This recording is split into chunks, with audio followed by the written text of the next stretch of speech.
Hi, everyone. Welcome to another episode of Father's Friday. I'm your host, Brian Anderson. And this week I'm joined by a dear, dear friend, Ed Frauenheim. I met Ed, 4 or 5 years ago through our mutual work in men's fatherhood spaces to help men be healthier and more communicative and all the things that, we're trying to strive for with this Father's Friday series. So totally made sense to bring Ed on. Um, Probably most known as the co-author of Reinventing Masculinity with his friend, Dr. Ed Adams. He is a dad of two. He is a co-founder of an organization called Teal Team that is reinventing workspaces, and all around just a great guy. So Ed, thank you for being with us today. Thanks, Brian. A pleasure and very honored by your and humbled by your nice introduction.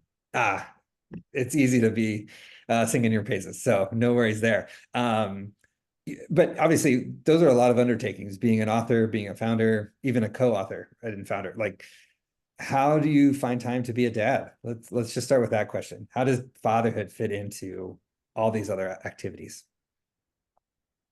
It's central to them, I would say, Brian, and it has been since I started being dad 21 years ago.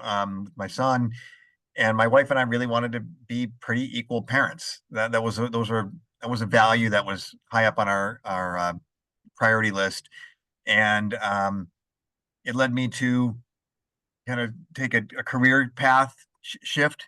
I went from a more prestigious journalism job where I was writing at cnetnews.com. Our stories would get picked up by the New York Times and ended up going to a place that had more stable hours because my wife was feeling overwhelmed by parenting. And my hours were really unusual when I was covering like the tech world. And the model was tech news first. So it could mean Sure. we could break at 6 o'clock p.m. and I'd be working late.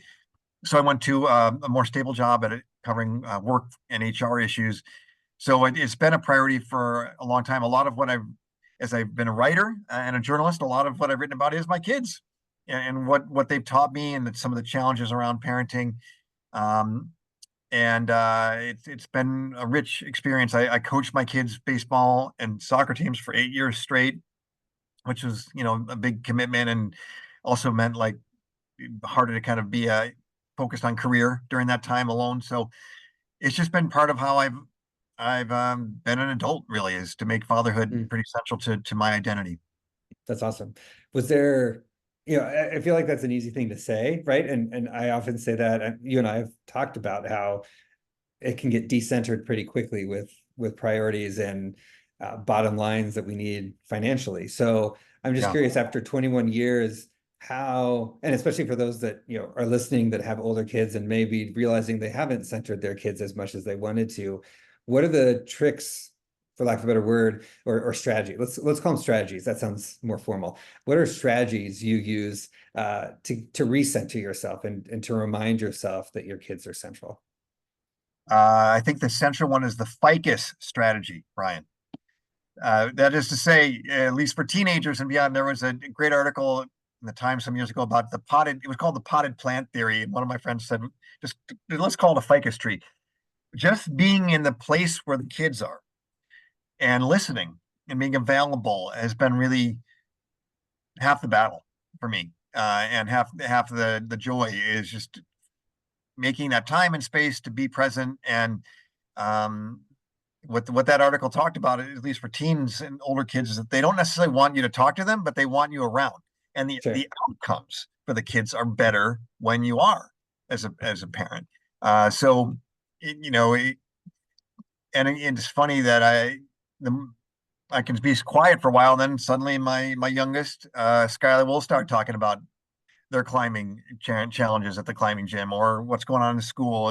They're at Santa Cruz, UC Santa Cruz right now, or my son, just making sure he's up at University of British Columbia in Vancouver. So I just have a standing reminder to call him every weekend and just see what happens during the conversation. So it's a lot of it is uh, carving out time and space to be present with the kids. I love that. Just being present, right? Especially in this day and age of short videos grabbing everybody's attention.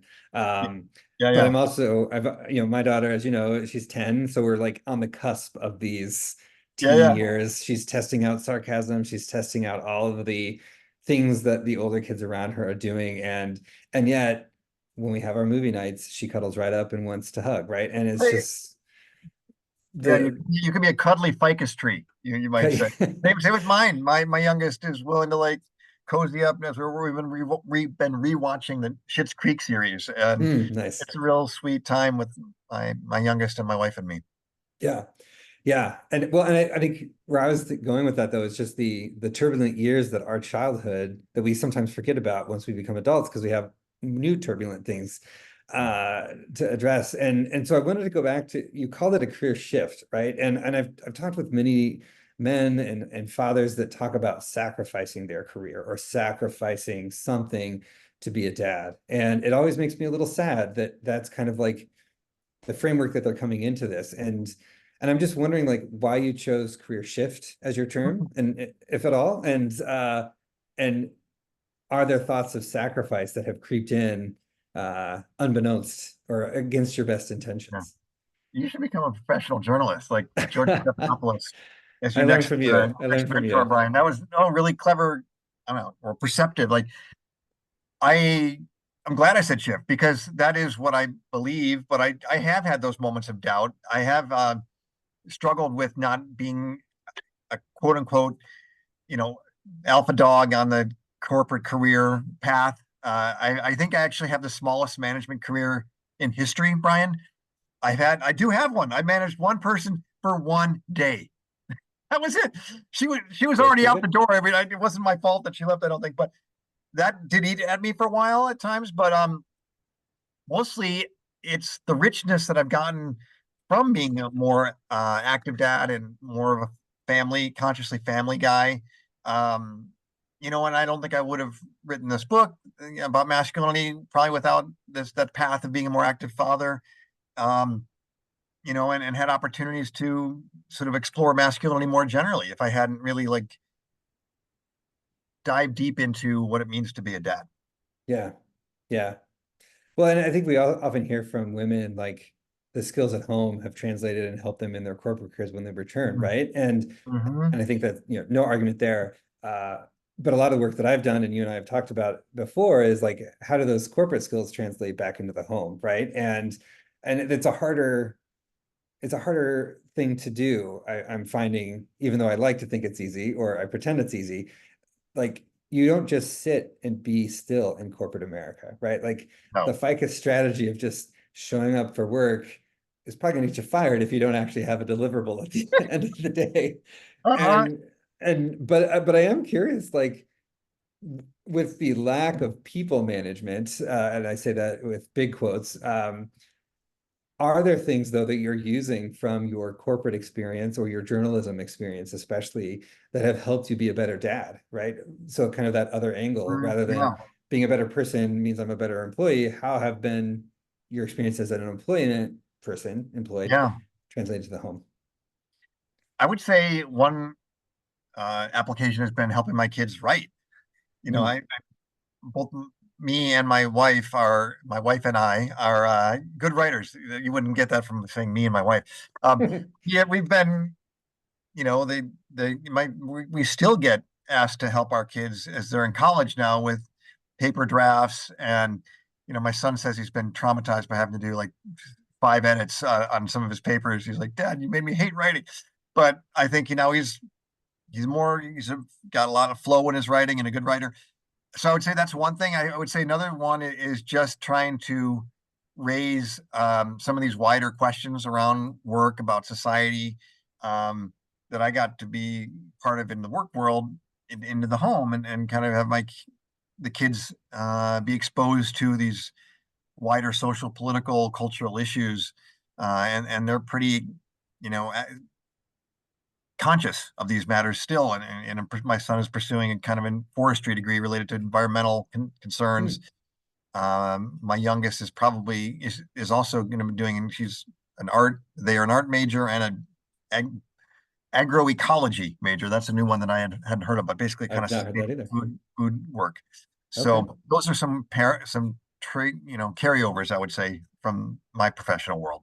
Nice. Nice. That's great. And I think for those listening, like ask yourself that as well. Like how are our daily lives and the skills that we have, how are we able to translate that, into the family dynamic? And being the son of a carpenter, I have none of my father's skills. I cannot Uh, build anything to save my life unless I have pre-made instructions, whereas he can look at uh, a piece of furniture and know exactly where that tree came from. It's awesome and creepy. And as my sister says, I picked up enough to know that I have no way of accomplishing what I envisioned in my head. And I was like, well, thanks, sister. That's so nice of you. But funny. but either way, I digress. We're getting close to time, and I want to make sure we get to your dad joke. But before we go there, like if people are listening and want to get to know you better, other than finding you on LinkedIn, what are some ways that you work with people or people can contact you? Thank you for that invitation. I also have a website, edfrauenheim.com. You can contact me there. Um, I love working with folks in organizations in the form of workshops. I think know Brian. One of the ones I've been doing in recent years is called F the Tough Guy Show, Yep. which is to say, really helping you know challenge this expectation of men, especially to be kind of constantly tough. Like a Bruce Willis Die Hard character when that is for the movies. It's a Yeah. show, and it really hurts men and organizations when we try to live that in our lives. It leads all the way up to suicides. Right. And I work with a lot of ski areas and ski professionals where that's an issue that's been surfacing. So, talks on masculinity, talks on workplace culture. I'm happy to connect with folks about that. Awesome. And speaking of that, this series is also kind of part of a national campaign I'm doing for Fathering Together, but other groups like the National At Home Dads Network and Father's Eve, where we're really highlighting the negative aspects that come with being that alpha male as your only default, right? And we're calling it Mhm. No Dad Alone, because fatherhood is not a solo sport, right? We all need a community. We all need somebody to lean on, even though I will say I love watching Die Hard every so often because it's just Yeah, fun. But yeah, he also had a broken marriage and had no relationship with his children. So, you there you know, go. Great point. there's a bigger story there. Anyway, all right. So before we head into our weekends, let's hear your dad joke for our listeners. Okay. I told you, Brian, that my son is studying forestry up in Vancouver, Canada.